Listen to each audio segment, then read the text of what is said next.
Merci, merci Raga. Merci Juliette pour ce temps d'inclusion.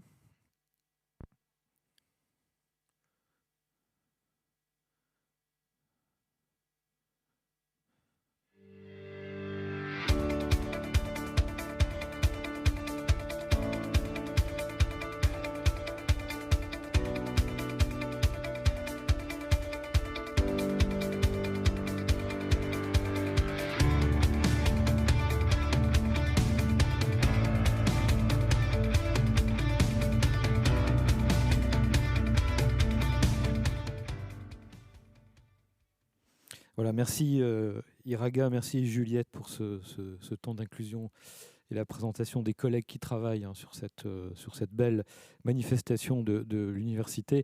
Alors, on arrive à un troisième temps fort, si je puis dire, de notre université, avec la conférence inspirante de cette matinée. Conférence inspirante sur le thème de bâtir sa politique RH avec les personnes concernées, donc réfléchir à des façons innovantes de recruter, de maintenir dans l'emploi en mettant au centre les personnes en situation de handicap. Une conférence qui est animée par Charles Miara. Charles, est-ce que tu m'entends? Charles qui est à Paris, ou enfin, en tout cas qui n'est pas à Lyon. Charles, tu m'entends? Je ne t'entends pas.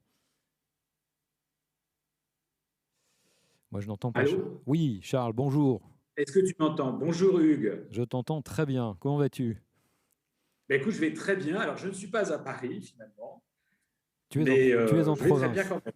Voilà, mais Ouais, je suis en province. tu n'es pas à Lyon. Rappelons effectivement que l'ensemble des opérations, des activités qui sont conduites sont à distance, et donc tous nos conférenciers sont à distance. Alors Charles, je vais te laisser l'antenne donc pour cette très belle conférence où on va voir comment on met la personne en situation de handicap autour donc de la politique handicap qu'on construit donc avec elle et pour elle.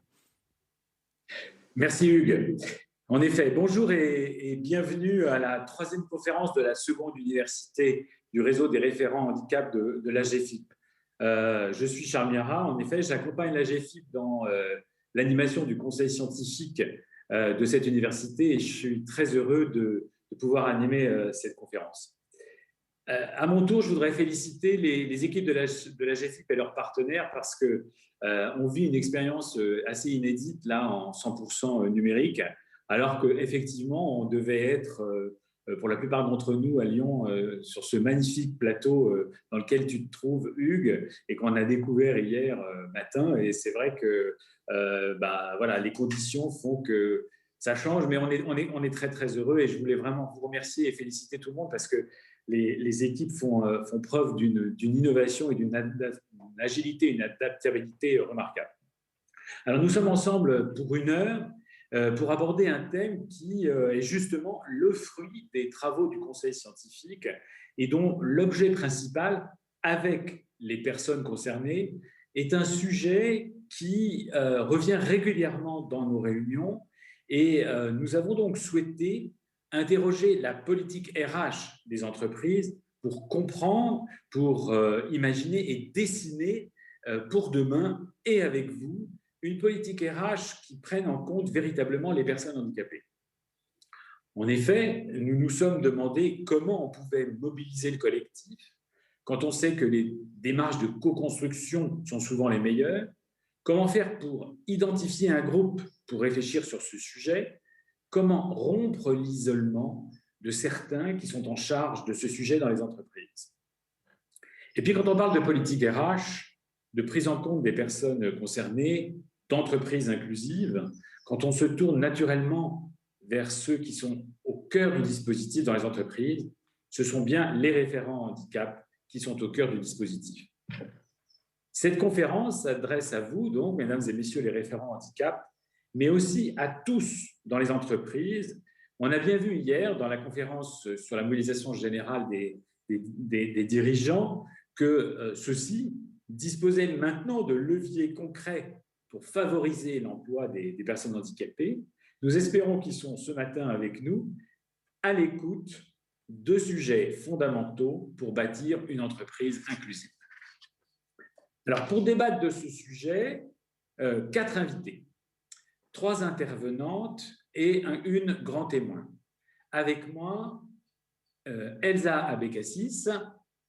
Bonjour à tous. Elsa Abécassis, directrice du développement de Clubhouse. Amélie Gauthier, chargée de mission handicap et diversité chez O2. Bonjour à tous. Karine Aubry, qui est CPO, on dit comme ça, ou DRH chez Dailymotion. Karine, tu me dis? DRH, c'est très bien. Bonjour tout le monde. Maria Giuseppina Bruna, je le prononce, je me permets de le faire à l'italienne si tu veux bien, qui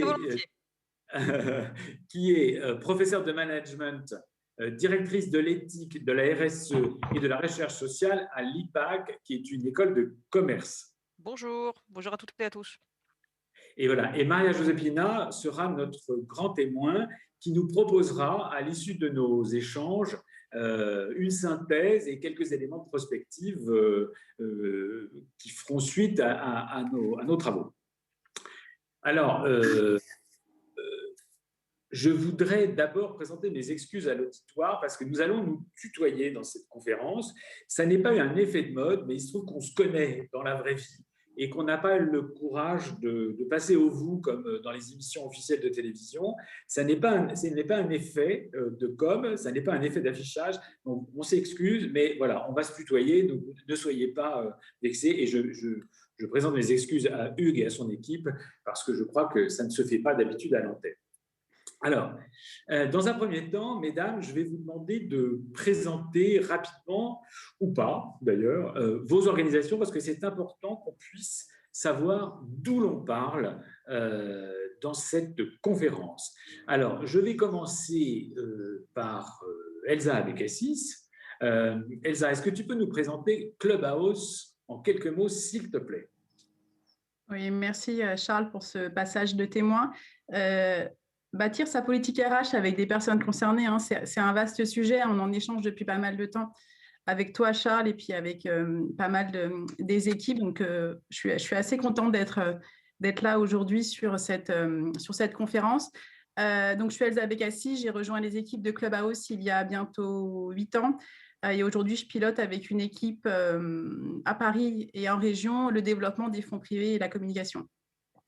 Alors, Clubhouse, c'est une association qui accompagne des personnes vivant avec un trouble psychique vers un retour en activité.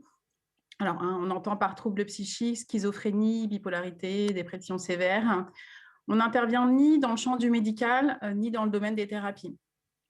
On a une mission de réinsertion par une approche d'entraide des personnes concernées qui vise au rétablissement de celles-ci. Donc, on se structure autour de lieux de vie. On a 5 lieux de vie aujourd'hui, Paris, Lyon, Bordeaux, Nantes et Lille, qui offrent chacun un accueil, des possibilités de rencontres et un accompagnement vers la réinsertion sociale et professionnelle.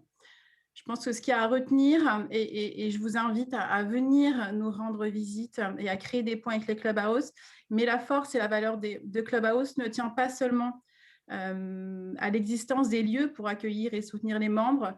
Cela vient aussi de la méthode qui opère une véritable rupture aujourd'hui dans les modalités d'accompagnement.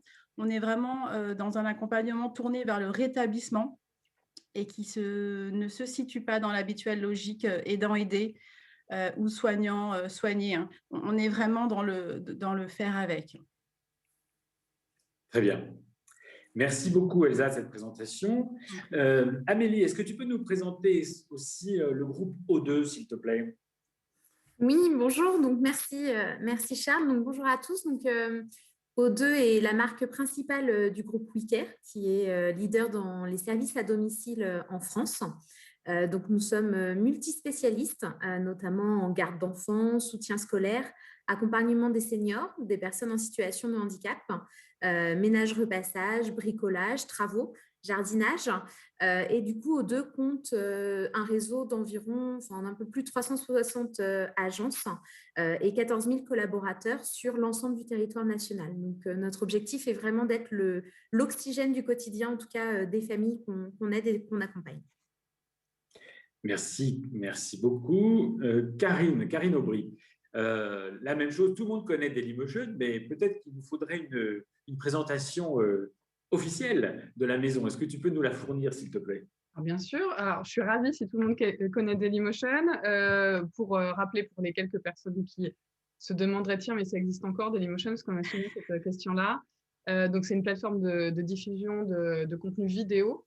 Et le positionnement différent de Dailymotion, c'est d'être on va dire, l'alternative à la consommation compulsive de contenu vidéo pour vous permettre, dans un environnement qui se veut d'abord éthique, mais aussi intuitif, de vous concentrer sur l'essentiel et de changer votre regard sur le monde. C'est 350 salariés dans le monde, 6 bureaux dans le monde pré-Covid. Aujourd'hui, on est tous en télétravail et on est présent dans différents pays, mais on est quand même environ 200 en France. Merci. Maria Giuseppina, Bonjour à tous. si tu peux nous présenter l'IPAG, peut-être. Très volontiers. Donc, Et rebonjour à surtout, toutes et surtout ta chair. C'est très gentil. Rebonjour à toutes et à tous. Effectivement, l'IPAC Business School est une grande école de commerce et de management qui a pour spécificité de placer au cœur de sa dynamique de recherche, d'enseignement et de contribution sociétale eh bien, l'engagement social et j'allais dire éthique, à la fois pour découvrir, décrypter les défis économiques, sociaux et organisationnels d'aujourd'hui et de demain, mais également de participer au travers d'un engagement très fort dans la recherche autour de la transition écologique et de l'engagement sociétal, de la responsabilité sociétale des organisations, eh bien de contribuer à former, accompagner les leaders agiles et inclusifs, responsables et résilients des organisations de demain en France et dans le monde. À cet égard, l'IPAG s'est doté en 2016, sous ma direction, d'une chaire dénommée Entreprise inclusive, qui est une plateforme internationale, interdisciplinaire, partenariale, ouverte, de recherche-action, de formation, bien sûr, mais également d'expertise académique et professionnelle, appelée à accompagner les entreprises dans leur chemin d'agilité, de socio-efficience, mais également, bien sûr, d'inclusion sociale et de prévention du fait discriminatoire. À cet égard, notre chère entreprise inclusive s'honore d'avoir parmi ses 14-15 partenaires un certain nombre d'institutions publiques, plusieurs ministères, l'OCDE, la Commission européenne et plusieurs agences onusiennes désormais dans le cadre de projets communs, mais également d'avoir parmi ces grands partenaires l'AGFIP, que nous avons la chance d'accompagner avec le regard distancié et néanmoins, j'allais dire, accompagnant et bienveillant des chercheurs que nous sommes autour justement de l'optimisation du réseau des référents handicap. Et donc c'est avec une joie réelle, bien que distancielle, que je prends part à cet échange autour de vous et avec vous, parce que je sais combien ce réseau des référents handicap est une des sources fondamentales d'optimisation des pratiques et d'inclusivité sociale réelle au service de valeurs humanistes qui nous sont communes et de valeurs de résilience opérationnelle auxquelles nous croyons. Merci beaucoup. Merci Joséphina de ce portrait complet de cette discipline et on est très très content que tu sois avec nous ce matin pour ces raisons. Alors, je souhaite qu'on pose le contexte de cette conférence, c'est-à-dire que, vous l'avez vu, on souhaite faire avec, co-construire avec les personnes et plus faire à la place de. Ça n'est pas un effet de mode de ne pas faire à la place. C'est une nécessité qu'on entend tous les jours. La parole des gens est importante.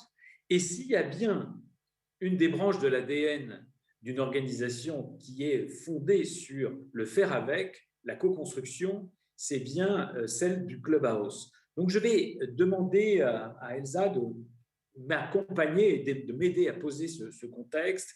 Elsa, chez Clubhouse, vous êtes dans le faire avec depuis toujours et j'ai envie de te poser la première question. Pourquoi la participation des personnes concernées est-elle une clé dans la réussite de la mise en place d'un accompagnement gagnant-gagnant?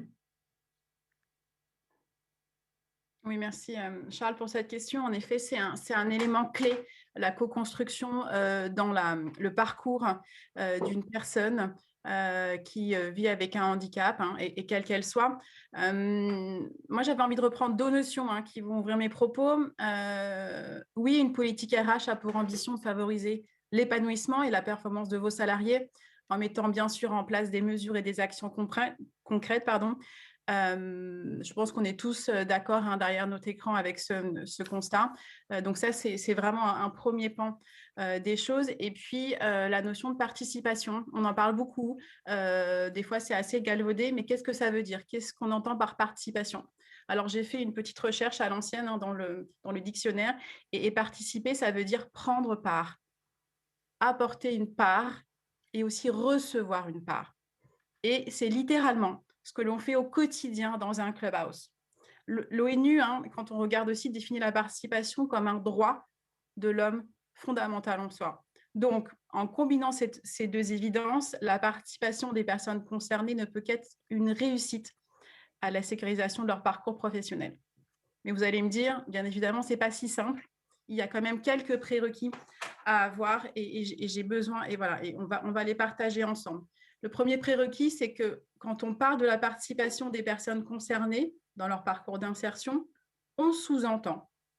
On part du prérequis que ces personnes ont mis en place en amont un travail sur la connaissance de leur situation, qu'il y a eu un cheminement vers l'acceptation de leur situation et qu'ils sont aujourd'hui en capacité de prise de distance.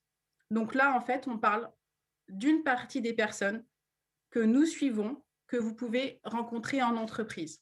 Ça, c'est très important d'avoir ça en tête. On peut accompagner ces personnes, on peut les intégrer uniquement si elles sont en capacité aujourd'hui de prendre cette distance. Donc voilà, il y a tout cet accompagnement là à mettre en place. Le deuxième prérequis, c'est aussi penser la participation, c'est aussi créer les conditions d'une participation efficiente, d'une participation efficace, d'une contribution active. Il faut créer en fait des espaces d'échange, créer des espaces de dialogue. L'objectif, c'est vraiment là d'explorer en fait le champ des possibles.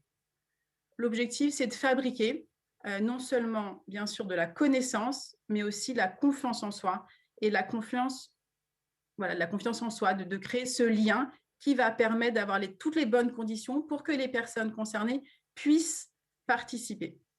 Et puis, dernier prérequis, je pense, que je voulais partager avec vous, c'est que participer, c'est donner aussi son avis. C'est bien sûr témoigner de son expérience individuelle, son expérience collective, faire des constats, faire des propositions. Et bien sûr qu'en acceptant cela, en fait, en tant qu'RH, en tant que chargé de mission handicap, en tant que DRH, en tant que partie prenante, on va construire des réponses adaptées parce qu'elles vont venir de l'analyse, en fait, des propres besoins de la personne, tout en prenant en compte les besoins de l'entreprise. Et du coup, ça va tout simplement fabriquer ce que l'on peut appeler de l'adhésion que vous pouvez trouver dans vos équipes, que l'on crée quand on travaille et quand on est au Clubhouse. Alors, voilà, juste, c'est vrai qu'on entend souvent, et quand je parle avec des RH ou avec des managers, on a tout donné, on a tout fait, mais cela ne marche pas. En fait, ce sentiment est juste, bien sûr, ça ne marche pas. Et pourquoi ça ne marche pas? Parce que la réponse était simplement inadaptée. On n'a pas fait rencontrer les besoins de la personne et celles de l'entreprise. Donc voilà, les conditions de la participation, elles sont là et elles font partie du cadre pour pouvoir accompagner par la suite au mieux les personnes handicapées dans leur parcours professionnel. Merci. J'aime beaucoup cette définition de la participation parce qu'elle crée une véritable rencontre, donc un ajustement. Est-ce que, et ça s'inscrit dans un mouvement finalement. Alors, comment cette méthodologie du Clubhouse peut-elle être appliquée dans une équipe en entreprise? Parce que là, notre public, c'est des référents handicap des entreprises. On s'adresse bien au monde de l'entreprise. Et est-ce que tu peux nous dire, Elsa, toujours, comment la méthodologie s'applique-t-elle dans le monde du travail? Dans le monde du travail. La méthodologie Clubhouse, déjà, s'inscrit dans les pratiques orientées rétablissement qui font aujourd'hui l'objet de pas mal de recherches et qui sont reconnues comme evidence-based practice par l'OMS. Ce sont toutes les pratiques qui sont fondées sur les preuves.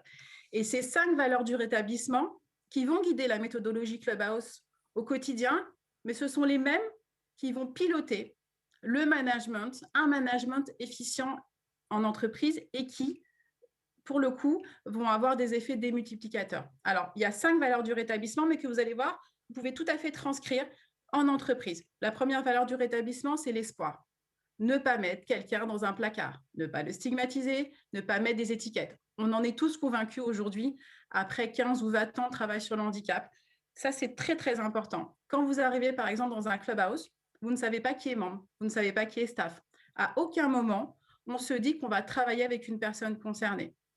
Moi, par exemple, quand j'arrive dans un clubhouse, il y a des staffs, il y a des membres. Voilà. Mais je vais autant faire une visite d'entreprise ou aller lever des fonds avec un membre qu'avec un staff. Et le changement de regard, il s'opère et ça permet d'entrevoir des perspectives positives pour les personnes concernées. Donc, cette notion d'espoir est très importante également en entreprise. La deuxième notion, qui est un peu un nom barbare, l'empowerment, c'est ce qu'on pourrait traduire comme la restauration du pouvoir d'agir. Ouais. C'est être dans la consultation, c'est prendre de décisions, c'est être, ce qu'on disait tout à l'heure, en mouvement. Ça, c'est très, très important. Et du coup, quand on est en mouvement, on s'aperçoit très vite que la confiance en soi revient. Et voilà. Et donc, du coup, c'est vraiment toute cette mise en mouvement qu'il faut mettre en place pour que le collaborateur qui est dans une équipe puisse reprendre confiance en lui et avancer sur ses missions. Et du coup, toute cette mise en mouvement vont contribuer à donner du sens aussi au travail que l'on fait. Et donc, on le sait nous-mêmes, comme tout le monde, quand on connaît le sens du travail que l'on fait, ça conditionne bien évidemment l'engagement dans l'action. Et ça, c'est aujourd'hui très important. Quelqu'un qui va au travail et qui se sent attendu, qui a le sentiment que son travail sert à quelque chose, que son travail a de la valeur, et ben, du coup, on est dans un cercle virtueux et voilà, et les choses se mettent en place, assez rapidement. Et puis, quatrième valeur du rétablissement, et ça, c'est quelque chose que l'on déploie de plus en plus, j'ai l'impression, sur le volet RH, c'est bien sûr centré sur ses forces. On se concentre sur ses ressources, sur ses points, et plutôt que, enfin, on se concentre sur ses ressources plutôt que sur ses points de vulnérabilité, sur ses points de fragilité. Ça, c'est très, très important. Et du coup, on est vraiment, en tant que manager, on doit faire attention. Cela nous oblige souvent à être des meilleurs managers quand on accueille une personne qui a une fragilité psychique. Mais du coup, par capillarité, automatiquement, ça diffuse sur l'ensemble des équipes. Donc, ça oblige à chacun de se réinterroger sur notre façon de travailler avec l'autre, sur le lien qu'on a à l'autre. Mais ça, c'est un essentiel pour pérenniser le parcours de la personne. Et puis, bien évidemment, une valeur fondamentale du rétablissement, c'est l'entraide. Et donc là, c'est vraiment en entreprise. Cela se traduit vraiment par tout ce qui est le travail en mode projet. On se soutient les uns les autres, on fait avec, on fait ensemble. Et du coup, on reconnaît les connaissances de l'autre collaborateur. Et donc, du coup, ces 5 piliers du rétablissement sont aujourd'hui 5 piliers d'un management efficient de demain, et automatiquement, ça va créer de la valeur et démultiplier les bonnes expériences. Merci, c'est parfait. Merci beaucoup parce que, Elsa, tu parles de 5 piliers. Moi, c'est marrant parce que comme je suis un homme de com, je vois un périmètre d'image là qui s'est dessiné devant moi avec effectivement 5 côtés, et je vois ainsi le périmètre du contexte de nos débats, et je te remercie beaucoup. Ceci étant dit, maintenant, je vais me retourner vers les professionnels des RH que sont Amélie et Karine. Et Amélie, tu as entendu ce que nous a dit Elsa, et à l'aune de ce que tu fais, toi, en tant que référent handicap et diversité, chargé de mission, est-ce que tu peux nous dire comment on est à l'écoute de la diversité, du handicap, et quelles mesures vous pouvez prendre pour infléchir vos politiques RH chez O2? Oui, tout à fait. Alors, chez O2, on est vraiment engagé dans une politique RSE de recrutement, d'intégration et de fidélisation effectivement de nos candidats, mais de tous horizons, et notamment en faveur de l'inclusion des personnes en situation de handicap, mais depuis sa création. Chez nous, la diversité des profils est vraiment une richesse pour notre entreprise, pour nos collaborateurs, mais également pour nos clients. Donc aujourd'hui, tout l'enjeu pour nous est vraiment de mettre en œuvre que chaque salarié se sente parfaitement bien chez nous, chez O2, s'y épanouisse dans son activité professionnelle, dans les missions effectivement qui lui sont confiées et qui l'inviter à y rester le plus longtemps possible, en tout cas si c'est sa volonté, et qu'il puisse inviter effectivement des connaissances à nous rejoindre. Donc aujourd'hui, notre stratégie, et notamment cette année, c'est de devenir un employeur de choix. Et donc pour cela, on a mis en place un certain nombre d'actions stratégiques qui vont être déployées tout au long de l'année. Mais afin d'y parvenir, et puis notamment en redonnant, l'idée est vraiment de redonner du sens aux valeurs, ajuster, et comme le disait Elsa, notre modèle managérial, accompagner au mieux le manager justement dans l'inclusion. On va mettre en place effectivement un certain nombre de moyens adaptés. Et l'enjeu pour nous est vraiment l'incarnation des valeurs. C'est vraiment important de donner du sens à nos actions, que ce soit pas simplement effectivement des actions de communication sans qu'il y ait de concret derrière, mais vraiment donner du sens et que ce soit cohérent en tout cas avec le discours notamment de notre marque employeur. D'accord, merci beaucoup. Karine Aubry, Karine, tu es là? Oui, je suis là. Alors, même question. Je crois que chez Dailymotion, vous êtes particulièrement à l'écoute. Je ne vais pas révéler tout de suite les anecdotes qu'on a évoquées ensemble lorsqu'on a préparé cette conférence, mais je crois que vous êtes véritablement à l'écoute des collaborateurs, mais aussi à l'écoute de la société. Est-ce que tu peux nous en dire plus sur la construction de votre politique RH ? Alors, effectivement, la co-construction et l'écoute des personnes concernées, c'est au cœur de la stratégie RH depuis plusieurs années maintenant.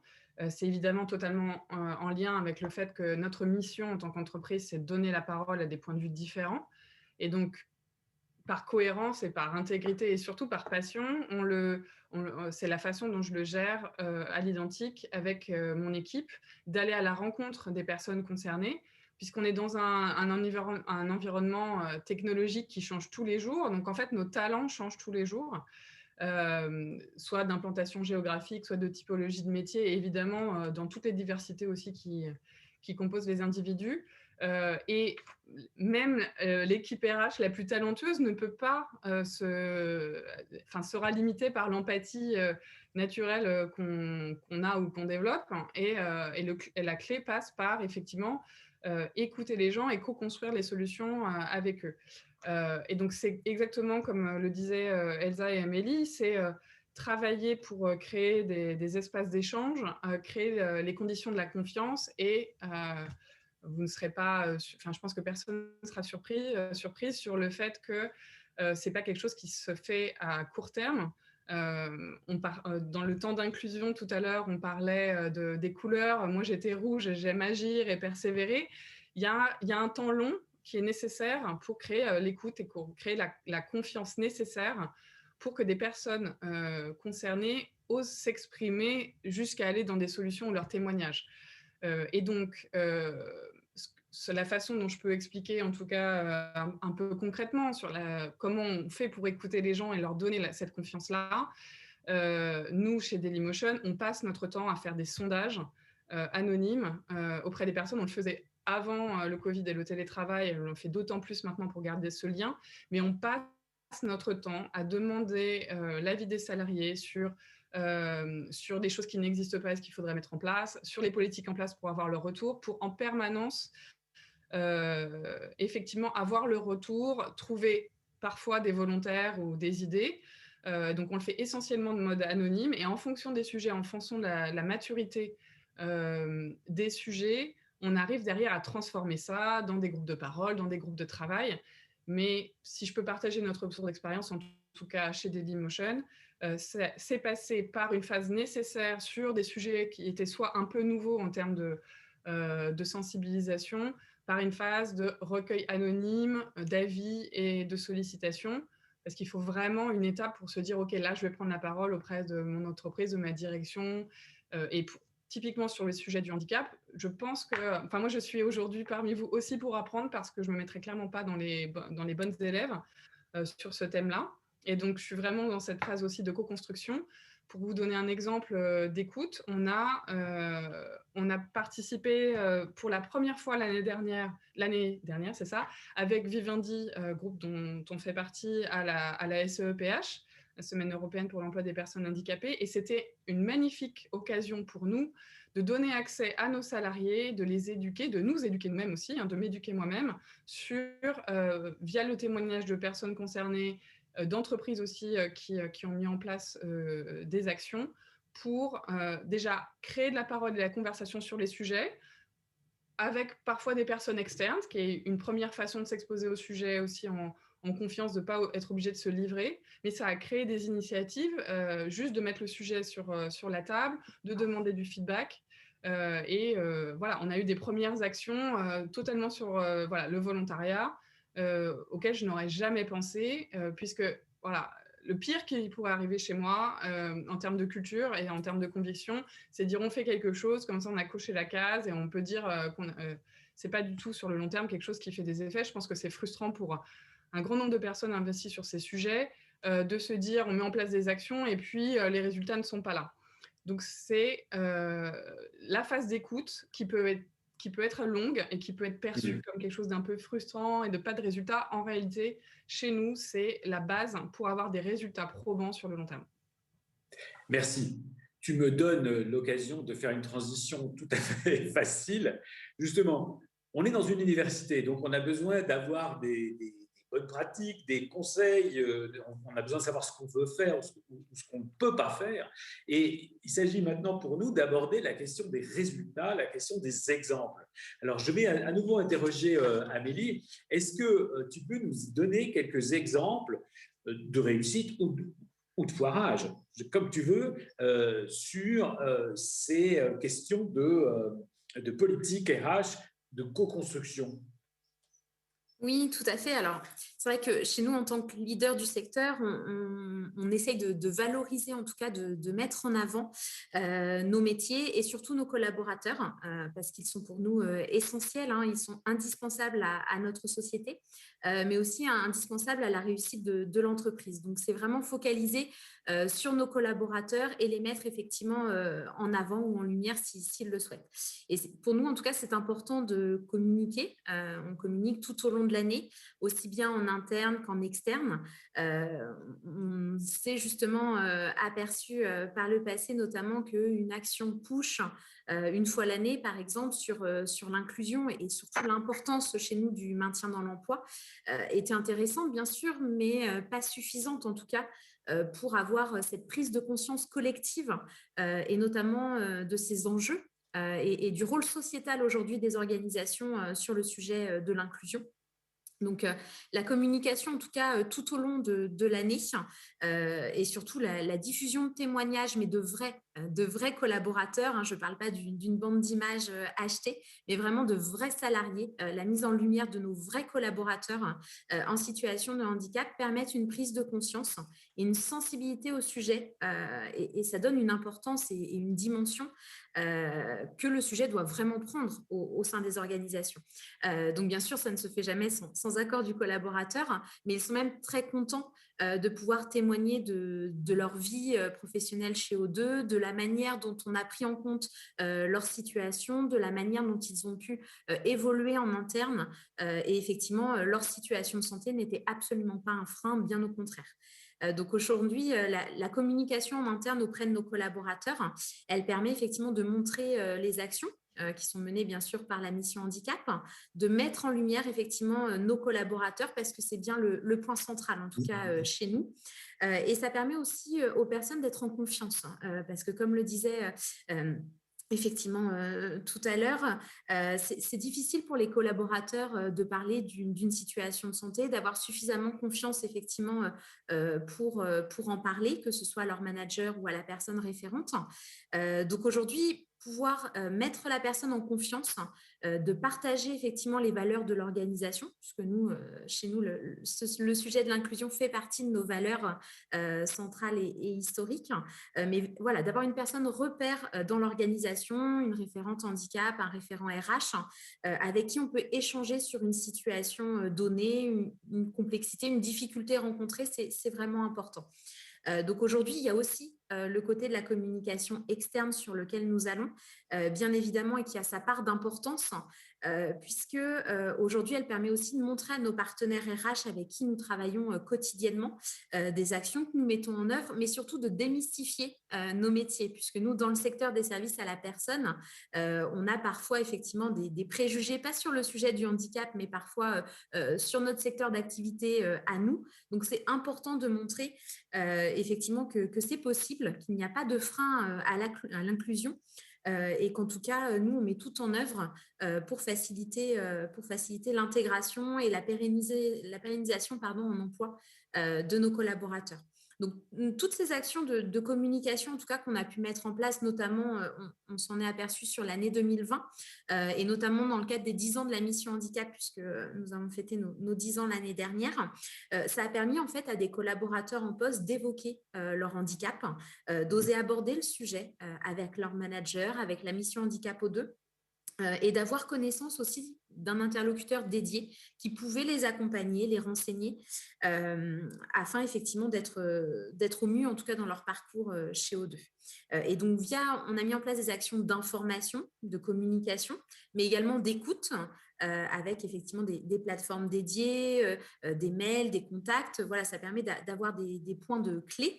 Et ça permet également de communiquer sur tous les projets de reconversion en interne qu'on a pu aussi avoir de la part de nos collaborateurs en situation de handicap qui ont évolué, soit de la reconversion professionnelle, de l'évolution professionnelle aussi qu'il y a pu y avoir, des aménagements de postes qu'on a pu mettre en place et surtout de l'aide à la démarche de reconnaissance, d'information sur le sujet. Et aujourd'hui, c'est vraiment important, on s'est rendu compte que les personnes, du coup, osaient davantage communiquer, venir vers la mission handicap ou leur manager pour tous ces sujets-là. Merci. C'est très intéressant parce qu'on voit finalement que la sensibilisation classique ou les actions de communication spécifiques permettent cet échange, cette écoute, cette confiance réciproque. Et on rentre dans les piliers qu'évoquait Elsa tout à l'heure. Donc, on voit que chez O2, vous êtes en marche, en tous les cas, vers cette co-construction de la politique. Et c'est très intéressant. Merci beaucoup pour ces exemples précis. Karine, je m'adresse à toi maintenant.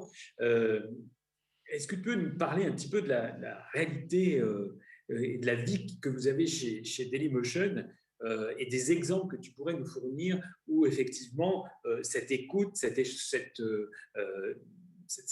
échange avec la diversité et puis la façon dont vous posez concrètement les sujets dans votre entreprise? Alors, c'est un apprentissage quotidien, effectivement. Alors, pour mon équipe RH et aussi pour l'ensemble en fait, des salariés de Dailymotion, puisque chaque jour, il y a effectivement un nouveau contexte à apprendre et déconstruire des préjugés, évidemment sur le sujet du handicap, mais sur d'autres. Par exemple, quelque chose qui nous a beaucoup importé, qui nous a beaucoup occupé depuis un an, pour prendre un parallèle que j'espère vous paraîtra pertinent, c'est tout le mouvement Black Lives Matter qui a beaucoup résonné sur nos équipes aux États-Unis, dont on était suffisamment proches, et donc ça a été quelque chose de toute façon très important pour toute notre communauté noire chez Dailymotion qui s'est mobilisée autour de ce sujet. Et donc, il a fallu rapidement écouter et prendre un temps d'écoute pour ces personnes-là. Donc, on a constitué des groupes de travail. On a effectivement invité des témoignages externes pour ne pas forcer les gens à raconter leur propre expérience. Mais au bout d'un moment, en voyant que les témoignages externes étaient très bien accueillis, si bien accueillis que récemment, pour vous donner un exemple, on a fait une série de conférences hebdomadaires sur le sujet Black Lives Matter en Europe pour démystifier, aider à comprendre des personnes pour qui ça paraissait un sujet purement américain et en réalité, ça ne l'est pas du tout. Et grâce à cette libération de la parole, mais surtout la libération de l'écoute en réalité, ça a permis à nos salariés eux-mêmes et elles-mêmes s'autoriser à partager effectivement leur expérience et pour des personnes chez Dailymotion se rendre compte non, ça ne concerne pas que des gens à l'extérieur, ça concerne aussi des gens que je connais très bien, avec qui je travaille au quotidien. Évidemment, c'est la même chose sur les thématiques du handicap. Ça a été une grande prise de conscience, notamment autour des handicaps invisibles l'année dernière via la SEPH. Et ça a libéré la parole sur ces sujets-là et créé des initiatives très intéressantes où, par exemple, des gens à titre personnel, enfin, dans mon équipe à titre personnel, sans que je le sache, ont réaménagé une salle de repos pour les personnes en situation de handicap en se documentant sur le matériel qui était nécessaire, chose qu'on n'avait pas du tout. Et donc, elles ont trouvé une salle qui n'était pas vraiment utilisée. Alors, le Covid nous a pas forcément permis de la mettre à disposition des gens qu'on avait besoin au quotidien, mais en tout cas, maintenant, cette salle, elle existe. Ça a été une initiative spontanée et sur on va dire des caractères plus anecdotiques, c'est pas facile pour nous d'apprendre au quotidien sur des sujets qu'on ne connaît pas forcément. On est passé sur un exemple différent, mais sur lequel je pense on peut peut-être tracer des parallèles entre la bonne intention et ne veut pas forcément dire la bonne exécution quand on a des priorités. Oui. Je me souviens, il y a à peu près 2 ans, on accompagnait une salariée chez nous qui était en transition de genre. Et donc, il a fallu s'éduquer très vite parce que c'était pas c'était pas une situation à laquelle on avait été confronté et qu'on savait gérer. Et j'ai dû rattraper à la dernière minute la bonne intention qui était pour les managers d'envoyer un mail à tous les salariés en disant « Je vous informe qu'à compter de tel jour, cette personne ira dans les toilettes des femmes. » J'ai dû rattraper ça en disant ce n'est pas du tout le souhait de la salariée que je connais, que j'ai rencontré. Donc, respectons d'abord son souhait. Et même si nous, on a très envie de montrer qu'on est très respectueux, c'est totalement contre-productif pour la personne dont on doit prendre soin. Donc, c'est effectivement être vigilante sur le moindre point de détail entre la bonne intention et la réalité de l'impact que ça va avoir sur les personnes concernées. Oui, merci. C'est un exemple extrêmement utile parce qu'effectivement, il faut faire attention à la façon dont on pose le contexte de cette politique. Alors, je vais faire une incise dans la trajectoire de cette conférence, parce que là, on a posé le contexte, on a vu les développements des politiques RH, on en était aux exemples, mais puisque on est chez Dailymotion et que tu nous as dit que vous étiez une plateforme de contenu responsable, j'aimerais poser la question de la responsabilité des contenus. C'est une question qu'on a souvent évoquée d'ailleurs avec Jaleh Bradea au Conseil scientifique. Comment une entreprise audiovisuelle, une entreprise de médias, une entreprise de contenu peut-elle infléchir, accompagner, instiller, diffuser des contenus responsables en matière de représentation des minorités, des handicaps, de la diversité et de tous ces sujets dont on vient parler. Notamment, tu viens de parler de la transition de genre, mais il y en a d'autres. Est-ce que chez vous, vous faites attention à ça? Alors, tout à fait, on fait de plus en plus attention à cela. Je pense que clairement, on avait des points d'amélioration sur le sujet. Déjà, si vous allez sur Dailymotion, vous verrez que ce n'est pas la plateforme la plus accessible numériquement. C'est pour ça qu'on a fait, dans le cadre de la SEPH, l'année dernière, on était partenaire sur ce sujet même avec des intervenants pour effectivement nous donner des idées, des premiers partenariats possibles pour améliorer cette partie-là de notre produit. Parce que évidemment, même on essaye d'avoir la plus grande diversité de contenus. On ne crée pas nos propres contenus, donc on est responsable de leur diffusion. Aujourd'hui, dans le contexte actuel, on se concentre surtout sur ne pas diffuser des contenus qui sont faux, qui sont haineux, qui sont discriminants. C'est la base. Et c'est un travail de tous les jours parce que je pense que si vous suivez les médias, vous voyez à quel point les personnes peuvent être et la technologie peuvent être créatives pour diffuser des fake news ou à quel point effectivement le jeu médiatique peut être compliqué dans certains cas. Donc nous, notre responsabilité en tant que diffuseur d'informations, c'est effectivement garantir la sécurité de nos utilisateurs et utilisatrices sur la plateforme et de travailler sur l'inclusion de notre outil et sur la représentativité des différents points de vue sur notre plateforme. C'est même quelque chose qui du coup, diffuse en interne chez Dailymotion, par exemple, c'est surtout la représentativité aujourd'hui qui est la clé. Ça fait à peu près 1 an, en interne aussi, on a refondu toute notre banque d'images, nos visuels qu'on utilise en interne, pour être sûr qu'on montrait une diversité de profils. Par exemple, il n'y avait jamais de représentation des personnes en situation de handicap dans nos modèles de PowerPoint, de présentation, etc. Donc, j'ai fait changer tout ça et avec notre équipe, avec des équipes en interne qui ont tout de suite compris l'intérêt. Et donc, effectivement, maintenant, même dans nos outils de travail au quotidien, on a cette représentativité pour que ça devienne le quotidien et que tout le monde et les personnes qui sont dans cette situation-là se sentent reconnues, identifiées à part entière. Et donc, c'est exactement la même logique sur notre plateforme, de travailler de plus en plus avec des producteurs de contenu ou des diffuseurs de contenu qui sont en lien avec nos valeurs, de donner la parole au plus grand nombre et aux différences. Ouais, merci beaucoup. C'est très intéressant parce que, tu vois, vous voyez, hier, la ministre disait on doit encore changer de regard sur le handicap et sur l'emploi.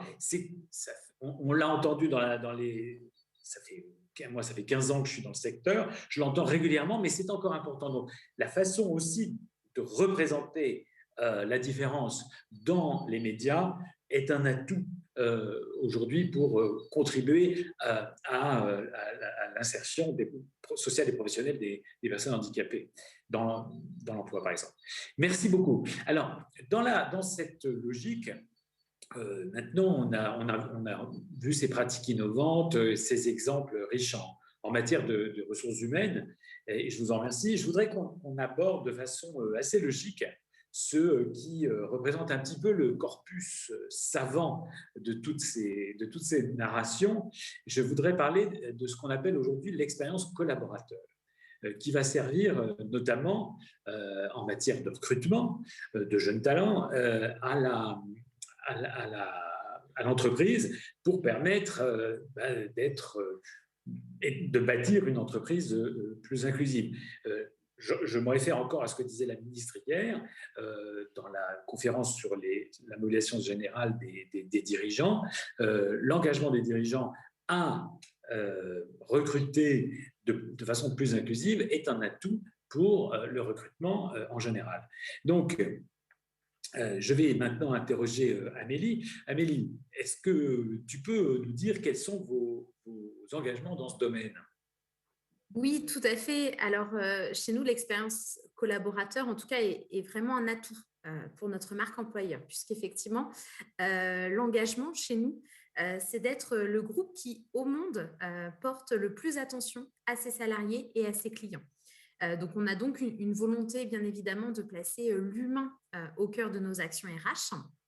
Et pour cela, la mission Handicap O2 fait désormais partie de ce qu'on appelle un pôle dédié à l'expérience collaborateur RH au sein de la direction des ressources humaines d'O2. Donc, ce pôle a pour vocation, il est dédié en fait à la mise en place effectivement des projets RH transverses, interservices, etc. Mais également notamment au point de la qualité de vie au travail et de la santé et de la prévention des risques pour l'ensemble de nos collaborateurs O2. Donc, son objectif est vraiment de mieux accompagner, sécuriser le recrutement, bien sûr, mais également l'intégration et le maintien dans l'emploi de nos collaborateurs, quel que soit effectivement leur poste de travail et activité chez nous. Donc, nous travaillons en étroite collaboration avec un certain nombre de partenaires RH, notamment Action Logement, Malakoff Humanis, notamment sur des plans d'action de communication mensuels qui nous permettent notamment autour des sujets QVT, donc qualité de vie au travail, sur par exemple le cancer, la prévention des aides possibles, les accompagnements. L'idée est d'apporter à chacun de nos collaborateurs des éléments d'information, d'accompagnement adaptés en fonction de sa situation personnelle et professionnelle. C'est là tout l'enjeu de l'expérience collaborateur, c'est vraiment d'accompagner la personne, le collaborateur, de son intégration, de son recrutement tout au long de sa vie professionnelle dans l'entreprise et en lui apportant effectivement des informations, des solutions aux difficultés qu'ils peuvent rencontrer aussi bien personnellement que professionnellement. Merci beaucoup. Karine ? Comment ça se passe chez Dailymotion quand on parle d'expérience collaborateur? Je te redonne la parole. Ah oui, oui, alors l'expérience collaborateur-collaboratrice chez nous, c'est indispensable. On a un turnover très fort parce qu'on est dans un secteur extrêmement concurrentiel. Notre turnover, c'est environ 30%. C'est énorme. On se bat au quotidien contre des employeurs qui sont très connus comme Facebook, comme Google, comme Spotify, par exemple. Et donc, la différenciation pour nous, c'est notamment effectivement de se dire le temps que vous allez passer chez Dailymotion, parce qu'on ne fait pas carrière dans notre industrie, dans une même entreprise. Donc, c'est un élément clé à avoir en tête. En moyenne, les gens restent chez nous entre 3 et 4 ans. Et donc, notre promesse, c'est celle que le temps que vous allez passer chez nous, bien sûr, vous êtes les bienvenus pour rester plus longtemps, mais c'est d'avoir la meilleure expérience possible, dont vous avez retiré le plus possible en étant vous-même. Donc, en fait, tout est au cœur chez nous d'optimiser l'expérience collaborateur et de comprendre le besoin individuel des gens et d'essayer au mieux de le faire se rencontrer avec le besoin de l'entreprise. Et donc, par exemple, dans nos annonces, évidemment qu'on met en avant le fait si le process de recrutement a besoin d'être adapté à la situation individuelle de la personne. Évidemment, on pense au handicap, mais ça peut être surtout en ce moment aussi une situation familiale, d'avoir des horaires un peu adaptés parce qu'on a des enfants à la maison. Il y a tellement de cas auxquels on a dû s'adapter, je pourrais y passer 1 heure en tant que soi. Mais du coup, ça, on le met déjà dans nos annonces pour que les personnes voient qu'on est conscient du besoin d'accompagnement qui peut être nécessaire rien que dans le process de recrutement. Et juste de montrer qu'on est conscient de ça va donner des pistes, tout le reste, effectivement, de l'année quand les personnes nous rejoignent sur leurs besoins individuels et identifier une personne à qui elles peuvent le remonter, qui n'est pas que le ou la manager, qui ne sont pas que les ressources humaines, d'où encore notre obsession chez Dailymotion des sondages, des questionnaires, où je crois que j'ai vu une question dans le chat sur la fréquence. On a, en termes de processus, on fait un point à 3 mois après le recrutement pour parler de l'expérience collaborateur. Donc, on a un retour d'expérience sur le sujet. Tous les ans, on fait une grande enquête auprès de tous nos salariés sur un certain nombre de sujets d'expérience collaborateur. À côté de ça, on fait des sondages toutes les semaines, il y a un sondage. Voilà, pour répondre sur la fréquence, des plus petits sondages. Et après, on a des enquêtes qui sont soit annuelles. Évidemment, on a des entretiens de carrière pour faire un point sur la carrière tous les 2 ans avec le manager, mais on a la possibilité aussi 2 fois par an de demander un entretien chez nous avec les ressources humaines pour faire le point justement sur la carrière, mais aussi sur l'expérience collaborateur, sur l'équilibre vie pro-vie personnelle. On va refaire aussi une enquête bientôt sur la qualité de vie au travail, mais surtout sur le côté risques psychosociaux liés au télétravail prolongé. On l'avait fait l'année dernière en mai, donc on va le refaire à la date anniversaire qui nous permettra de comparer les résultats et montrer aussi que dans la durée, c'est un vrai sujet, pour revenir sur ce point de la confiance et de la transparence, de montrer qu'on ne fait pas juste les choses de façon ponctuelle et considérer qu'on a traité, mais de donner la récurrence, de montrer que ça fait partie de l'ADN long terme de l'entreprise que de se soucier de ces points-là. J'étais en intervention la semaine dernière dans une grande banque française et un des directeurs me disait « Mais vous êtes une DRH qui se plie en 4 pour vos salariés, comment vous faites ?» En fait, effectivement, c'est ça mon métier, c'était très bien résumé, c'est de me plier en 4 pour comprendre les besoins des salariés et essayer d'y répondre le mieux possible. Et en fait, on le fait avec grand plaisir dans mon équipe parce qu'on nous le rend à la hauteur de ce qu'on donne. Donc, franchement, c'est un gros challenge. Mais quand on sait qu'on fait la différence auprès de personnes qui ont eu des expériences dans d'autres entreprises qui étaient franchement négatives et qu'on sait qu'on leur a redonné confiance dans le fait qu'une entreprise, quand elle se saisit de ces sujets-là, peut le faire avec sincérité et avec des résultats au quotidien qui changent les petits détails de la vie, on sait qu'on montre une thématique positive. Merci Karine. On a tous envie d'avoir Karine Aubry comme DRH, j'ai le sentiment. On sent bien dans tous vos propos, mesdames, qu'une politique d'inclusion se construit avec ceux qui vivent la diversité au quotidien. Et ceux-là, c'est bien les référents handicap. Et j'ai le sentiment que c'est ceux qui parlent le mieux de ces expériences.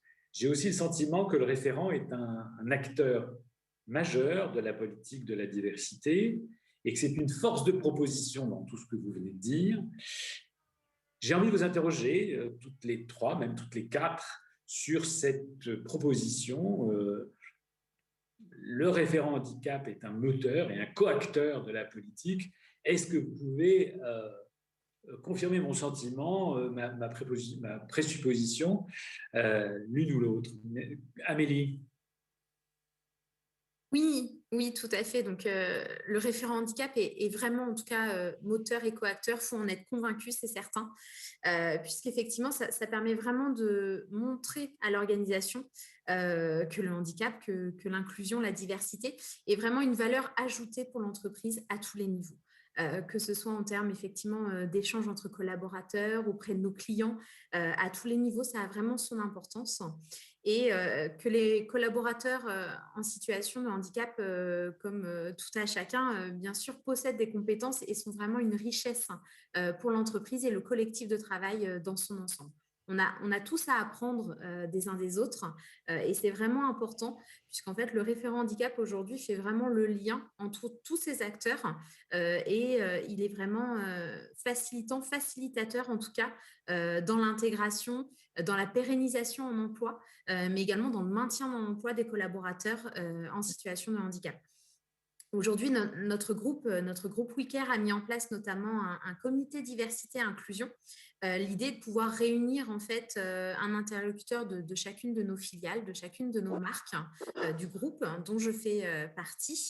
L'idée dans ce comité, en fait, c'est de montrer toutes les actions que la marque O2 et donc la mission handicap O2 est moteur, précurseur et tout ce qu'elle a pu mettre en place en faveur en tout cas de l'inclusion.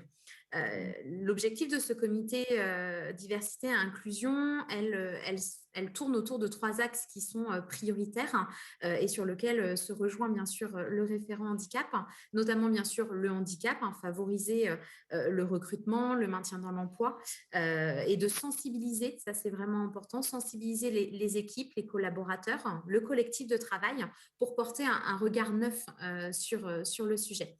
Bien sûr, l'insertion. Aujourd'hui, c'est confirmer notre position, en tout cas d'acteurs engagés sur l'emploi des jeunes et favoriser notamment la promotion sociale via l'accès, par exemple, aux emplois forts ou en forte évolution et des dispositifs notamment de formation innovante. Donc, c'est important, en tout cas, de montrer ses engagements sur ce sujet. Bien sûr, on a d'autres points comme la mixité, puisque changer les mentalités, c'est très important, faire évoluer effectivement les idées préconçues que certaines personnes peuvent avoir. Donc, tout ça en favorisant effectivement la mixité professionnelle. Par exemple, en tout cas chez nous, c'est par exemple la masculinisation de nos métiers, notamment d'assistants ménagers. On a des assistants ménagers hommes ou des gardes d'enfants hommes. Et aujourd'hui, il faut même… J'aime beaucoup, excuse-moi Amélie, je te coupe. J'aime beaucoup cet exemple. Il est fondamental dans le cadre de cette discussion. Et je te demanderai de terminer là-dessus parce que je voudrais donner la parole à Maria. Bien sûr. Donc, effectivement, comme je le disais, on a des hommes qui occupent des postes d'assistants ménagers ou de garde d'enfants à domicile. Et aujourd'hui, pour nous, c'est vraiment important de les mettre en valeur, de les mettre en lumière parce que ça montre toute la mixité et aussi le changement de mentalité qui s'opère, puisqu'il faut faire accepter à nos clients que ça va être un homme qui va garder les enfants au domicile et pas une mamie nounou ou une femme comme certaines familles le souhaitent. Donc aujourd'hui, c'est amener ce changement, cette mixité, c'est amener effectivement ce changement de mentalité qui est important. On a aussi la féminisation, par exemple, dans nos métiers de jardinage ou de bricolage, c'est pareil. C'est pareil. Et donc voilà, c'est vraiment favoriser l'évolution professionnelle tout un collectif et notamment la mixité. Je te remercie. Excuse-moi, je sais que tu étais parti sur une série d'exemples formidables. J'avais plein de choses après. Oui, je sais, non, mais en plus, là, on est au cœur de notre sujet. Le référent handicap, il est non seulement le coacteur, mais oui, il est un moteur. Et en plus, dans ce que tu nous dis, on est à la pointe de la modernité sociétale. Donc, je suis extrêmement content qu'on puisse aboutir sur cette conclusion. Mais justement, c'est l'heure de donner la parole, parce qu'il est 28. je vais me faire disputer par Hugues, à Maria-José Bruna.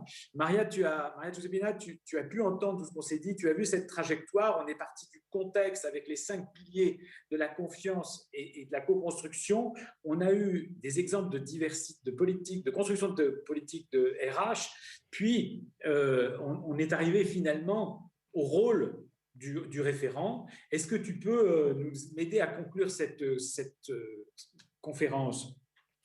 Où es-tu? Oui, bien sûr, avec grand plaisir. Je vais essayer de, comment dirais-je, mettre en système les propos extrêmement riches et divers et en même temps complémentaires et j'allais dire convergents de nos participants et participantes. Puisqu'évidemment, je te mets dans le lot, Charles, ton propos étant évidemment aussi enrichissant que structurant des argumentations enracinées et en même temps inspirantes de nos collègues oratrices. Alors, fondamentalement, je vais essayer de synthétiser ces propos, de les mettre en système en évoquant 2 dimensions fondamentales.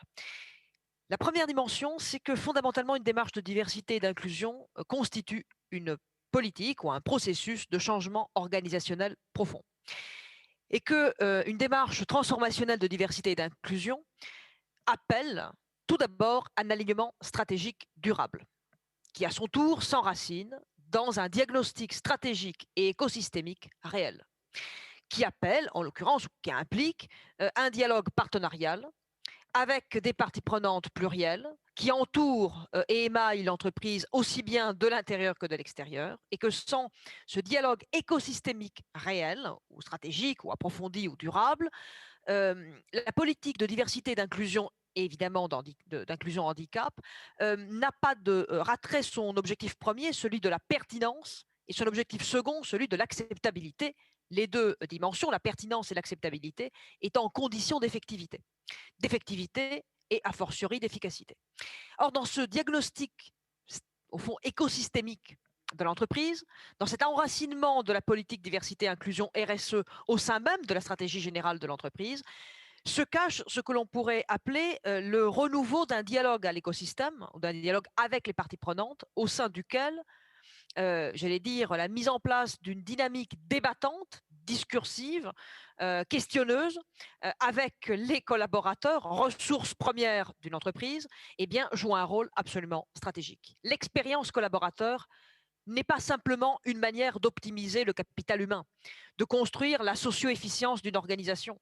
C'est la condition même de sa viabilité, c'est la condition même, j'allais dire, de sa capacité à remplir sa mission, qui n'est pas simplement celle de dégager de la valeur ajoutée, mais de la partager, d'en faire quelque part profiter, ou en tout cas d'en faire bénéficier le plus grand nombre en interne et en externe. C'est la démarche même de RSE que d'internaliser les éventuelles externalités négatives d'une démarche de production, d'une démarche d'entreprise, mais c'est aussi et surtout de rendre à la collectivité, rendre à la société avec un grand S ce qu'elle nous a déjà apporté, ne serait-ce qu'en termes de viabilité sociale, politique et économique. L'entreprise est redevable envers la société qui la fabrique. Les hommes et les femmes, dans leur diversité, dans leur pluralité, dans leur altérité, qui façonnent, concourent par leur intelligence, par leur engagement, par leur volontarisme, par leur instrumentalité aussi, par leurs intérêts bien compris, à constituer un collectif qui est aussi multiple, pluriel, qu'il a vocation à être régulé par des normes collectives définies ensemble et concourant à l'inclusivité ou à la cohésion sociale. Et donc, à défaut de réussir ce pari quelque part de l'enracinement dans la société et dans l'écosystème de l'entreprise, on ne saura pas renouveler ni les business models, ni les modèles sociaux et organisationnels, ni les politiques RH des organisations. Remettre la RH au cœur du système, c'est fondamentalement replacer l'humain, ses promesses, ses défis et ses contradictions, ses attentes plus ou moins conciliables ou irréconciliables, au sein d'un système de discussion, de régulation, permettant de construire des convergences. À cet égard, l'expérience collaborateur est absolument fondamentale. Aborder le rôle de l'expérience collaborateur au cœur de nos propos, c'est fondamentalement dire qu'il n'y a de richesse plus essentielle dans une organisation Il n'y a pas de richesse plus importante que l'humain, mais il n'y a pas non plus d'enjeu stratégique plus important que de permettre une inclusion réelle, attentive à l'altérité, et c'est d'ailleurs au travers de ce prisme qu'on aborde la richesse incomparable de chaque être humain, indépendamment de ses conditions, indépendamment de son état de santé, indépendamment des multiples caractéristiques qui le composent et qui le distinguent. Mais le deuxième enjeu, au-delà de la reconnaissance de l'altérité, c'est la cohésion sociale. Et ce que nos oratrices ont extrêmement bien montré au travers d'exemples enracinés dans leur pratique RH, c'est que les démarches implicationnistes, responsabilisantes et autonomisantes qu'elles mettent en place concourent à l'empowerment et donc à l'autonomie et à la responsabilisation des personnes, autant que par cette implication partageuse dont le référent handicap est l'un des piliers, eh bien, contribue à une meilleure efficacité d'entreprise, efficience sociale et d'ailleurs durabilité dans la participation. Car bien sûr, on peut accepter un turnover important. Néanmoins, l'objectif de tout bon DRH, de toute excellente DRH, et on en a autour de la table, c'est bien sûr de rendre viable l'appartenance à une organisation, de construire une continuité. Merci beaucoup, Maria-Joséphina. Je suis désolé, on a 4 minutes de retard. Je vais me faire discuter. Mesdames, merci beaucoup. Je suis très, très content. Et puis, je crois qu'on va retourner dans la salle principale. Merci à toutes les 4. Merci à tout notre auditoire. Et merci aux traductrices en langue des signes. Merci beaucoup. Qui font un travail remarquable. Très bonne journée. Je vais maintenant passer la parole à Hugues Defoy et Olivier Novellière, qui est le régional de l'étape, comme on dit. Je ne sais pas où je suis. Est-ce qu'on est en salle principale? On t'entend, Charles. Merci beaucoup. Merci pour cette conférence. On a un tout petit peu de retard, mais c'était passionnant. Donc, tu as toute notre indulgence et merci, bien sûr, à nos invités et à très bientôt. Alors, effectivement, je suis avec Olivier Novellière, qui est le délégué régional adjoint de l'AGFIP en région Auvergne-Rhône-Alpes. Olivier, bonjour. Bonjour Hugues, bonjour à toutes et tous. Et donc, il nous accueille ici à Lyon, même si nous n'avons pas été beaucoup à faire le déplacement pour les raisons sanitaires qu'on connaît. Néanmoins, on a tenu, bien sûr, à faire cette université en région, puisque, encore une fois, le réseau des référents handicap, faut-il le rappeler, vit sur les territoires, il vit en région, avec donc les délégations régionales qui sont à l'œuvre pour organiser des sessions de ce réseau. Alors, la journée d'hier a été riche, ce matin également.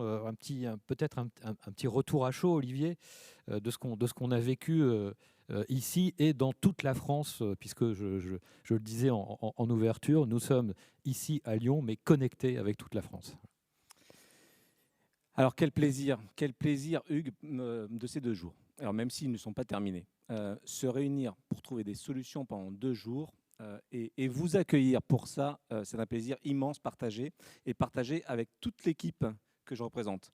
Donc, ce que je retiens pour l'instant, ce sont des bribes comme des pépites, en fait. Alors, l'esprit du réseau, c'est l'esprit du partage.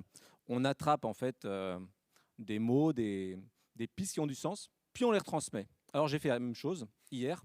J'ai pris quelques notes de ces pépites et je vous les partage, je vous les transmets parce que moi, elles me nourrissent. J'espère qu'elles vont vous nourrir, j'en suis convaincu. Alors, encore une fois, ce ne sont pas mes mots, ce sont les vôtres, ce sont les nôtres. Regardons le handicap, non pas comme une limitation, mais comme une singularité. Et n'apprécions qu'un élément, le talent. Chacun a ses propres vulnérabilités et pas uniquement les personnes en situation de handicap. Ne jamais abandonner. Clin d'œil à Sandrine Chex du Conseil régional. Il ne faut jamais, jamais rien lâcher. Conseil régional qui est un partenaire... de premier rang de notre délégation, oui. Sur la formation, et on l'a vu avec Sandrine Chex, même un petit peu au-delà de la formation professionnelle, avec la construction de parcours jusqu'à dans l'emploi et même sur le sport. Exactement. Les gestes barrières, oui, évidemment, il faut les respecter. Surtout ceux qui consistent à lever les barrières de l'intégration et du maintien des personnes en situation de handicap pour les permettre. Il est nécessaire d'avoir une présomption de compétence face à une personne en situation de handicap, parole de ministre, s'il vous plaît.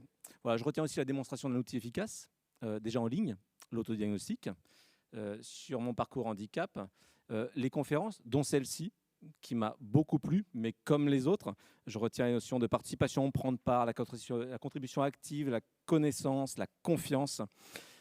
Je retiens aussi le plaisir d'avoir partagé à 8h30 hier matin avec 250 personnes un café. Ça faisait bien longtemps que je n'avais pas pris un café avec 250 personnes. Alors ça, c'est les charmes du digital, du virtuel ou du numérique. Je ne sais pas quel terme utiliser.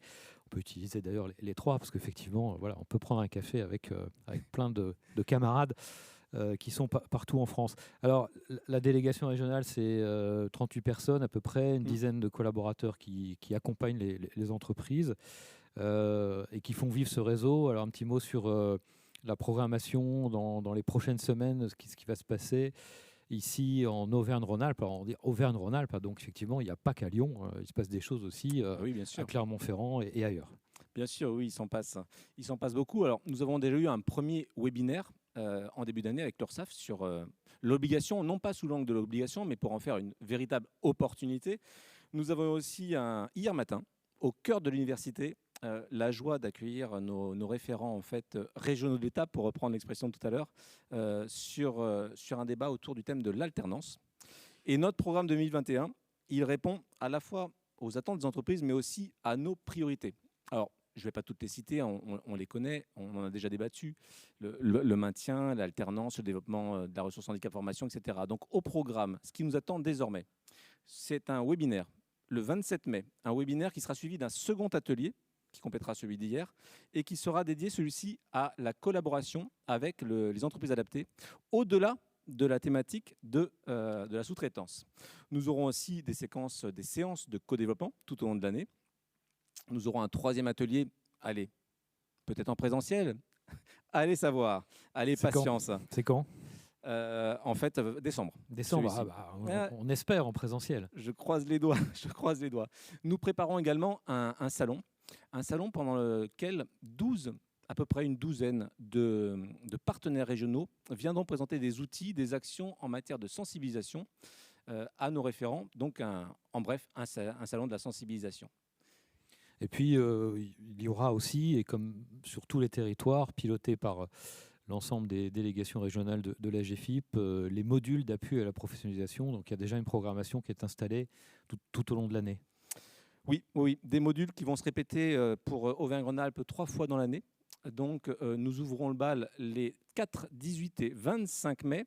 Ce sont des modules qui portent sur les fondamentaux, donc c'est important, le handicap, le rôle du référent handicap et l'obligation d'emploi. Ils viennent en écho et en résonance à ceux qui ont été réalisés, organisés au cours de cette université, mais en écho, en résonance parce qu'ils vont être plus longs, plus approfondis, à peu près 2h30, et dans un comité assez restreint, puisqu'on attendra à peu près 25-30 entreprises pour chaque module. Voilà, on est bien dans l'illustration de ce qu'on a effectivement évoqué pendant toute cette université, l'outillage, l'appui aux acteurs, et donc ces modules d'appui à la professionnalisation qui vont être déployés sur l'ensemble des régions par nos délégations régionales. Vous retrouverez évidemment tous ces éléments pour les référents dans l'espace collaboratif du ARH, et bien sûr on en fera également la promotion sur le site de la GFIP. Merci Olivier de tous ces éléments. On va se retrouver tout à l'heure pour un petit mot de conclusion. Donc c'est pas tout de suite, puisque comme tu l'as rappelé, il y a encore pas mal d'activités. Je crois qu'il y a une petite pause qui est prévue et je vais donner la parole à Juliette. Et puis on se retrouve en ce qui nous concerne donc tout à l'heure pour la clôture officielle de cette université. Avec plaisir.